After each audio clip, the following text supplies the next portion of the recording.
안녕하셨습니까? 12월이 되어서 오늘 4일째 목요일입니다. 하나님 앞에 귀한 매일 예배 드릴까요? 기도하겠습니다.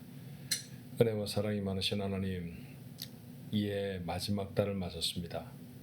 처음부터 하나님의 은혜였고 마지막 시간까지 하나님의 은혜로 살 것입니다.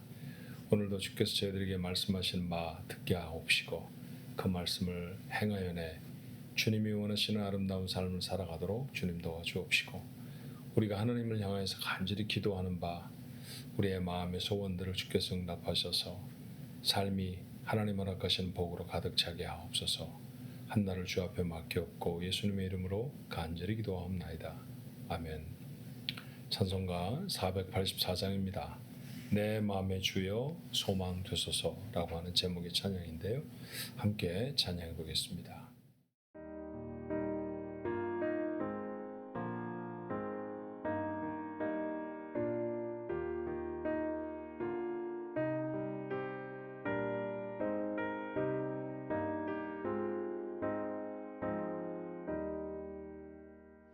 내 맘의 주여 소망 되소서.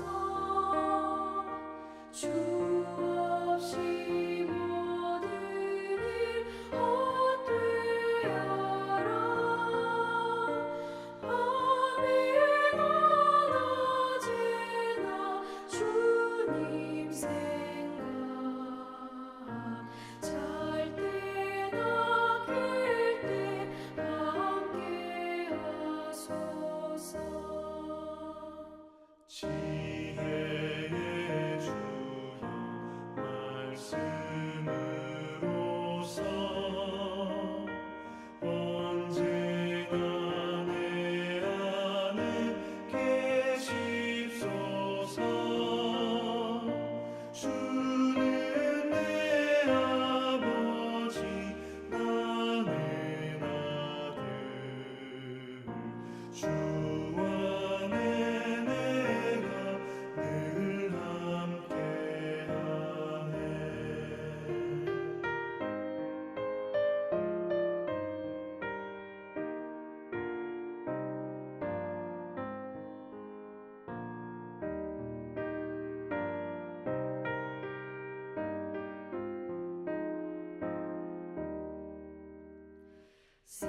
세상의 영광 다 모여도 언제나 주님은 나의 기여.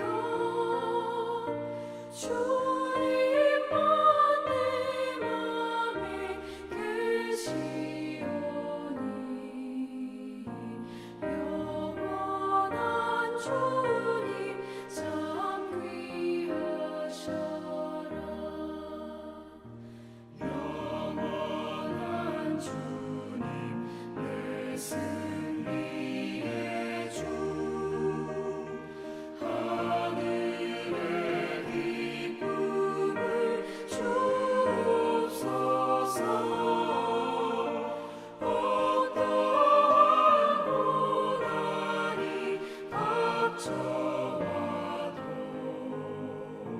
만유의 주여 소망 되소서. 아멘.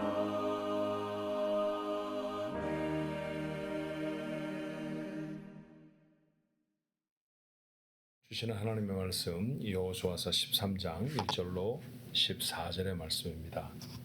여호수아서 3장 1절로 14절의 말씀, 우리 한 목소리로 같이 읽어볼까요? 여호수아가 나이가 많아 늙음에 여호와께서 그에게 이르시되 너는 나이가 많아 늙었고 얻을 땅이 매우 많이 남아있도다. 이 남은 땅은 이러하니 블레셋 사람의 모든 지역과 그술 족속의 모든 지역 곧 애굽 앞 시올 시내에서부터 가나안 사람에게 속한 북쪽 에그론 경계까지와 블레셋 사람의 다섯 통치자들의 땅 곧 가사 족속과 아스돗 족속과 아스글론 족속과 가드 족속과 에그론 족속과 또 남쪽 아위 족속의 땅과 또 가나안 족속의 모든 땅과 시돈 사람에게 속한 무아라와 아모리 족속의 경계 아벡까지와 또 그발 족속의 땅과 해 뜨는 곳에 온 레바논 곧 헤르몬산 아래 바알갓에서부터 하맛에 이르러 들어가는 곳까지와 또 레바논에서부터 미스로밧 마임까지 산지의 모든 주민 곧 모든 시돈 사람의 땅이라. 내가 그들을 이스라엘 자손 앞에서 쫓아내리니 너는 내가 명령한 대로 그 땅을 이스라엘에게 분배하여 기업이 되게 하되 너는 이 땅을 9지파와 므낫세 반지파에게 나누어 기업이 되게 하라 하셨더라. 므낫세 반지파와 함께 르우벤 족속과 갓 족속은 요단 저쪽 동편에서 그들의 기업을 모세에게 받았는데 여호와의 종 모세가 그들에게 일러준 것은 이러하니 곧 아르논 골짜기 가에 있는 아로엘에서부터 골짜기 가운데에 있는 성읍과 디본까지 이르는 메드바 온 평지와 헤스본에서 다스리던 아모리 족속의 왕 시온의 모든 성읍 곧 암몬 자손의 경계까지와 길라앗과 및 그술 족속과 마아가 족속의 지역과 온 헤르몬 산과 살르가까지 온 바산 곧 르바에 남은 족속으로서 아스타롯과 에드레이에서 다스리던 바산 왕 옥의 온 나라라. 모세가 이 땅의 사람들을 쳐서 쫓아냈어도 그술 족속과 마아가 족속은 이스라엘 자손이 쫓아내지 아니하였으므로 그술과 마아가시 오늘까지 이스라엘 가운데에서 거주하니라. 오직 레위 지파에게는 여호수아가 기업으로 준 것이 없었으니 이는 그에게 말씀하신 것과 같이 이스라엘의 하나님 여호와께 드리는 화제물이 그들의 기업이 되었음이더라. 아멘. 여호수아는 26장, 24장으로 되어 있는 성경입니다. 구약 성경 중에서도 그렇게 분량이 많지 않은 성경이죠. 두 부분으로 나누어지는데 1장에서부터 12장까지는 이스라엘 백성이 여호수아의 영도 아래 어떻게 가나안 땅의 점령 전쟁을 수행했는지에 대한 기록들입니다. 그리고 13장에서부터 마지막 장 24장까지는 그렇게 차지한 땅을 어떻게 분배하느냐에 대한 분배의 내용들이죠. 오늘 저희는 13장 1절의 말씀부터 읽었어요. 그러니까 여호수아서의 두 번째 문단에 해당되는 그런 말씀입니다. 그런데 그 시작이 첫 구절이 참 의미심장하죠. 1절의 말씀에 보니까 여호수아가 나이가 많아 늙음에 여호와께서 그에게 이르시되 너는 나이가 많아 늙었고 얻을 땅이 매우 많이 남아있도다. 여호수아가 나이가 많아 늙었습니다. 두 차례나 반복해 말합니다. 관용어 같은 보통 의미를 담고 있는데 사용되어질 때 좀 의미가 확장되어진 그런 말들을 관용어라고 하잖아요. 그런데 너는 나이가 많다라고 하는 구약 성경의 관용귀는 어느 때 사용하느냐 하면 하나님께로 돌아올 날이 가까웠을 때, 이 땅에서 수완이 다하였을 때, 그러니까 사실은 죽음을 앞두고 있다라고 하는 표현의 다름이 아니죠. 모세가 출애굽의 영웅이었다고 하면 가나안 정복의 영웅은 여호수아였습니다. 출애굽을 모세가 없이는 설명할 수 없었던 것처럼 출애굽한 이스라엘 백성이 가나안 땅을 점령하고 차지하는 데는 여호수아가 없이는 이야기가 되지 않을 것처럼 보였죠. 그런데 그 여호수아가 나이가 많아서 하나님께로 돌아갈 날이 가까웠다라고 하는 상황, 걱정스러운 상황입니다. 아마도 이 상황을 알았던 이스라엘 백성들의 마음에 여러 가지 모양의 걱정이 들지 않았을까 하는 생각이 들어요.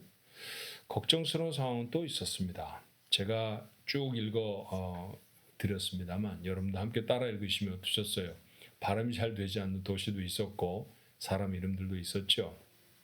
그런 지역들 몇몇 지역을 빼놓고는 사실은 어디인지 정확하게는 알지 못하는 지명이 지금과는 전혀 다른 지명으로 불리워지기 때문에 달라진 곳들이죠. 그런 많은 땅들이었습니다.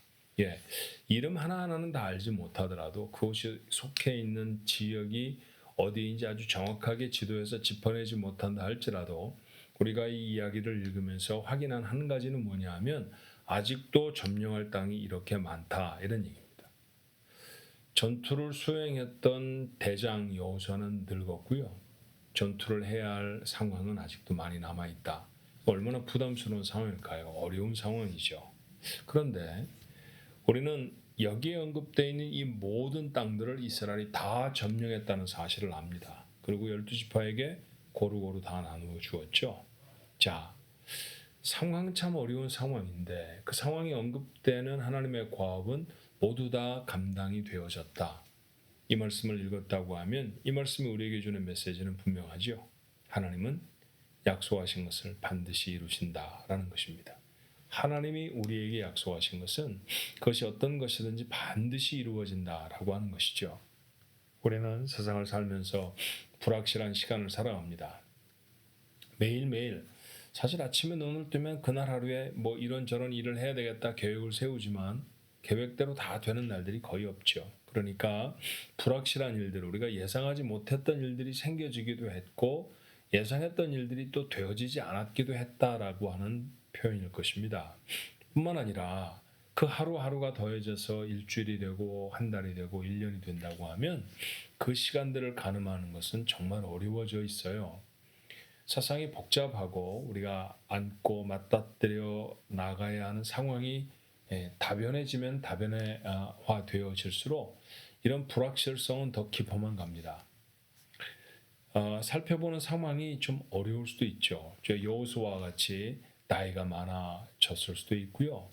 건강이 여의치 않을 수도 있습니다. 살아가는 환경이 전과는 다른 어려운 상황일 수도 있죠. 경제적인 상황이 매일같이 조금씩 어려워지잖아요. 그런 상황을 우리가 살아갑니다.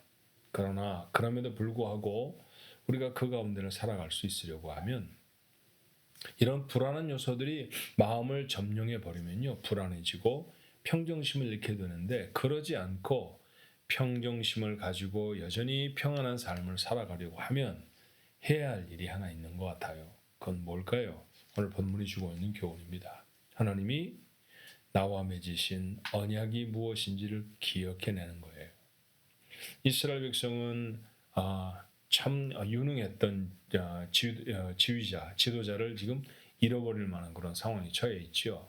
그리고 여전히 수행해야 될 과업이 남아있고 그 과업은 쉽지 않았습니다. 그런데도 하나님은 그 일들을 다 이루셨다고 우리에게 설명해 주고 있죠. 놓여 있는 상황이 그 시간들을 관통해 나가야 하는 우리의 삶이 참 연약하고 보잘것없다 할지라도 여전히 분명하고 확실한 것 하나가 있다고 하면요, 하나님이 내게 맺으신 약속들입니다. 여러분 어떤 약속을 기억하시나요? 저는 우리의 부름받음의 그 첫 번째 약속은 아브라함을 부르셨을 때 하셨던 약속과 다르지 않다고 생각해요. 창세기 12장에 말하고 있는 바지요. 하나님이 아브라함을 갈대아 우르에서 불러내실 때 뭐라고 말씀하십니까? 내가 너에게 지명할 곳으로 가라. 가나안 땅이죠. 그곳으로 보내시면서 말씀하십니다. 너는 복이 될 것이다. 너를 축복하는 사람에게는 내가 축복할 것이다 라고 말씀해요. 그 자신이 복이 되어지는 것뿐만이 아니라 복된 인생이 가는 곳들의 복을 흘려보내는 통로가 되겠다고 하는 축복의 말씀입니다. 부름을 받은 저희들의 그 부름이 바로 이 아브라함의 부름이 아니었나 하는 생각이 들어요. 우리가 태어나면서부터 교회를 다니기 시작했을 수도 있습니다만 철이 들어서 우리의 의지로 하나님이 내 구주야 라고 구원을 확신했을 때는 우리 모두가 다 다를 거예요. 그렇게 우리는 어느 때인가 우리의 인생에 예수님을 내 구주로 받아들이고 하나님을 아버지라고 부르기 시작했습니다. 그렇게 하나님의 백성이 되어진 우리들에게 하나님이 하신 약속이 넌 복이 될 거야 그렇게 말씀하시죠. 살아가는 삶이 좀 거칠고 어려울 수 있습니다. 그럴 때마다 이 첫 번 부르심을 놓치지 않고 다시 기억했으면 좋겠어요. 나는 복으로 불리워진 사람입니다. 그렇죠? 나는 하나님을 전능하신 하나님, 위대하신 하나님, 천지를 창조하신 하나님 다 맞는 말이죠. 성경이 그렇게 표현하고 있으니까요. 그렇지만 하나님에 대한 최고의 호칭은 아버지인 것 같아요. 아버지 되신 하나님, 아버지이신 여러분, 어머니이신 여러분, 아버지를 가지고 있었고 어머니를 가지고 계셨던 여러분, 그 아버지들은, 그 어머니들은 여러분이 어떤 분이셨고 여러분은 여러분의 자녀들에게 어떤 아버지, 어떤 어머니이십니까? 우리는 자녀들이 복받는 사람이 됐으면 좋겠습니다. 축복의 사람이 되길 원하죠. 공부 열심히 해라, 건강해라, 좋은 사람 만나 결혼해야 된다, 좋은 직장 가야 된다. 다 이유가 뭐예요? 복된 삶을 살라고 하는 거죠. 그렇게 우리는 자녀가 복되기를 바라요. 하나님을 아버지라 부르면서 확인하는 하나, 이 아버지의 마음이, 이 어머니의 마음이 바로 하나님의 마음이 아니겠나 그런 생각을 합니다. 하나님은 우리가 복 받기를 원하십니다. 자, 어떻게 복을 받느냐는 좀 둘째로 치고요. 하나님 우리에게 가지고 계시는 첫 번째 계획, 그 귀한 약속이 복이라고 하면 그러면 희망이 있지 않아요? 세상을 살아가면서 이런저런 모양의 거침돌들이 우리에게 있다 할지라도 그때마다 나는 복이야. 복으로 부름을 받았으니 상황과 어려움에도 불구하고 하나님은 나를 복으로 삼아 주실 거야. 라고 하는 믿음, 그 기억을 되살리는 것. 이게 우리의 삶에서 얼마나 중요한지 모릅니다. 거친 세상을 살면서 실제적인 도움이 필요할 때가 있죠. 아마 이스라엘이 그러지 않았을까요? 예수님 앞에 모여 있었던 사람들은 병이 들어서 병 고침이 실제로 필요하기도 했고요. 어떤 사람은 하루 먹을 양식이 필요하기도 했어요. 대다수 가난하고 배고픈 사람들을 모아놓고 예수님은 이렇게 그림 같은 설교하셨습니다. 하늘을 나는 새를 보라. 하나님이 다 먹이주고 입히신다. 너희들이 앉아있는 들판에 여러 곳을 보면 그곳에 이름 모를 들풀들이 피어 있지 않느냐. 그 들꽃 하나도 하나님이 입히시고 하나님이 피워내신다. 그러며 하셨던 말씀은 은혜입니다. 하물며 너희일까 보냐. 그렇죠. 하늘을 나는 새나 땅에 핀 꽃보다 우리가 소중하다고 주님이 말씀하십니다. 살아가는 게 녹록지 않아도 힘겨워도 하나님은 그 가운데서 하나님을 의지하는 백성들에게 의지가 되어주시고 힘이 되어줄 줄로 믿습니다. 이 소망을 놓지 않는 것. 그게 우리의 삶에 필요하죠. 아무리 상황이 어려워도 아무리 해결해야 할 과업이 커도 하나님이 그들에게 약속을 이루셨다라고 하는 그 사실을 오늘 본문의 말씀을 통해 읽었다고 하면 이 약속의 하나님을 기억하면서 우리에게 맡겨주신 또 하루를 살아낼 수 있었으면 참 좋겠습니다. 연말을 지나가면서 어쩌면 해야 할 일들이 저처럼 더 많아질 수도 있겠네요. 힘은 붙이고 일은 크고 혹 그렇게 못할 것 같아 그런 생각이 드십니까? 그때마다 한번 고개를 들어서 하늘을 바라보시면 어떨까요? 구원을 받은 너희들이라고 하면 위의 것을 바라라. 거긴 예수 그리스도가 계신다. 골로새서가 우리에게 전하는 삶의 교훈입니다. 우리 주님을 생각하면서 주께서 하신 약속, 하나님이 아브라함을 부르시면서 하셨던 그 약속, 그 약속이 내 것이라는 사실을 마음에 다시 담고 여러분의 삶에 평안을 회복하게 되기를, 그리고 평정심을 찾아서 주어진 과업을 하나님이 주시는 힘과 능력으로 감당해낼 수 있게 되기를 주님의 이름으로 축원합니다. 기도하겠습니다. 앞을 내다볼 수 없는 안개와 같은 세상을 살아가면서 우리의 힘겨움을, 우리의 힘의 부족함을 하나님을 얼마나 자주 느끼게 되는지 모릅니다. 그때마다 우리는 하나님의 도우심이 정말 간절하지요. 하나님 그렇게 지난 11달을 주신 올해 안에 살아냈습니다. 올해의 마지막 달을 삽니다. 주님, 여전히 하나님의 도우심을 구하며 저희가 서 있습니다. 우리 가족들 중에 혹이라도 부딪혀오는 문제와 어려움들이 너무 크고 무거워서 힘겨워하고 마음에 갈팡질팡 혼돈이 생겨있는 그런 식구들이 있습니까? 하나님, 저들의 마음속에 하나님의 약속이 다시 기억될 수 있게 하여 주옵소서. 우리를 부르시면서 복이 되게 하겠다고 하신 하나님의 약속이 있지 않게 하시고, 하늘을 나는 새도 땅에 핀 이름 모를 꽃 하나도 피워내시는 그 하나님이 우리를 책임지시고 지키시겠다고 하신 그 약속의 말씀도 다시 마음에 담을 수 있게 하나님 도와주옵소서. 오늘 한 날을 살 때 이 약속을 기억하는 자가 평안함을 가질 줄로 믿습니다. 평안케 하시고, 그리고 주신 모든 사명들을 잘 감당할 수 있는 지혜로운 우리 가족들 모두가 되도록 하나님 인도하여 주옵소서. 예수님의 이름으로 간절히 기도하옵나이다. 아멘.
아멘.